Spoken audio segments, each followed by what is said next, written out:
log, it's a big knot, so if you guys ever see them, what it is. Those big old under-here limbs, like, that's kind of log, that's the Chinese export lumber.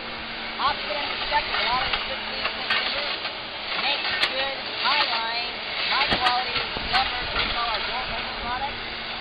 If you guys have been to Home Depot lately, you'll start seeing Weyerhaeuser and Simpson label going away. You'll start seeing the Simpson label being ones in Home Depot. Home Depot contacted Simpson and said, "Can you supply us with wood?" Because a lot of other circumstances that had gone on, Simpson said, "Sure, we can do that, but they don't want the best." So you got the high-line wood going to Home Depot for the over-the-shoulder, home-the-body type stuff.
интерес в череде тех событий, которые происходят в нашей экономической жизни. Это важный форум. Предыдущий у нас был большой французский форум, сегодня испанский. Крупные европейские промышленные страны идут к нам, идут навстречу Беларуси. Это очень важный позитивный сигнал, который в любом случае принесет плоды и результаты. Испанская делегация сегодня представлена разными секторами экономики, начиная от IT-технологий, заканчивая переработкой естественных продуктов питания, строительная сфера, производства станков, оборудования, консалтинговые компании. С нашей стороны около 60 белорусских компаний зарегистрировались, и интерес очень большой, и возможности большие. Бывает смешно. Пока мы только стартуем, да, это наш первый форум, исторический, но любой форум, любой контракт начинается с переговоров, с первого контакта. Поэтому мы уверены, что сегодняшний встречный день окажется результатом, потому что реальный интерес и с белорусской, и с испанской. У Беларуси змінені порядок установлення коефіцієнта соотносин середньої зарплати керівників організацій незалежно від форми власності середньої зарплати по організаціям у цілому. Таке рішення зміщено в постанові Совета Міністрів. В відповідності з документом помір коефіцієнта не може перевищати 8. При цьому випадку невиконання публіки справоздачного квартала показчиків чистого прибутку і альбо невиконання перевищення темпу росту продуктивності праці над темпом росту зарплати, наведених в установленому порядку коефіцієнт керівників організацій встановлюється по переліку секретаря включно. Для обов'язково для проведення відносно керівників державних організацій і організацій, в статутній фонді яких доля власності держав складає більше 50%, а відносно керівників інших організацій проведення этой норми має рекомендаційний характер. Отдельная керующая компания основана на развития рынка коммерційної нерухомості. Пакуль што ён не распаўсюджаны ў нашай краіне, але паступова з'яўляюцца цэнтры, дзе ўкараняецца гэта сістэма. Тым больш на тэмпу будаўніцтва новых аб'ектаў камерцыйнай нерухомасці прымушаюць дэвелаперскія кампаніі шукаць новыя спосабы прыцягнуць арандатараў. На думку экспертаў, конкурэнцыя назіраецца не столькі ў рамках цаны, архітэктурных і інтэр'ерных рашэнняў, колькі на ўзроўні сістэм кіравання. Таму новы тренд 2015 з часам будзе становіцца ўсё больш папулярным і запатрабаваным.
Türkiye mi sıkıntı diyorlar. Kamyonun kasa üst tarafı var ya. İki kere bas yakında bitiyor diyorlar. Bu çok güzel olduğunu ama aşağısı sıkıntı. Kasaya oynamak için